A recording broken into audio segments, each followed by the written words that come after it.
Welcome to The Explainer. Today, we're tackling a massive question, one we're digging into from our source, the digital currency evolution. The question is this: will digital money, crypto, one day replace the cash that's in your wallet right now? All right, to get into it, let's start with something you do all the time. Picture this. You're at the grocery store, you've got your stuff, and you're at the checkout. You probably reach for some cash or maybe a card. Super simple, right? We've all done it a million times. But what if there was a completely different way to do it? Okay, so to get a handle on this new way of paying, we've got to meet the star of our show, just one single digital coin. And before we can follow it on its journey, we really need to understand what it is and, where it even exists. So, first things first, you can't hold this coin. It's not physical. A better way to think of it is as a super secure digital token. It only exists on the internet, and it's locked down by this really, really complex code. That's the crypto part, and it's what makes it pretty much impossible to fake. So if you can't put it in your pocket, where does it go? Well, it goes into what's called a digital wallet. And nope, it's nothing like the leather one you've got. It's more like a high-security password manager, but just for your money. It holds these secret digital keys that are the only proof that your coins actually belong to you. Now, this next part is kind of the secret sauce, the blockchain. Just imagine a massive public digital receipt book.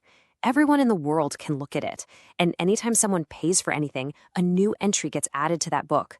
But here's the kicker. Once something is written in that book, it is there forever. It can never be changed, never be erased. Pretty wild, right? Okay, so now we've met the whole team, right? We've got the digital coin itself, the wallet where you keep it, and the blockchain, that unchangeable receipt book.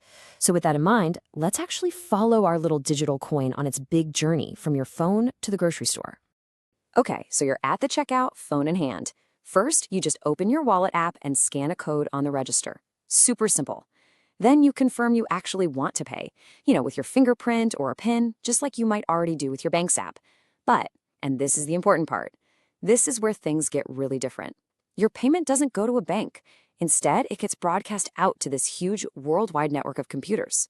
All these computers then work together. They all look at that public receipt book, the blockchain, to make sure you actually have the coin to spend. And once they all agree, bam, your purchase gets written into the book as a new permanent entry. And just like that, the digital coin zips from your wallet right into the store's wallet. The payment's totally done.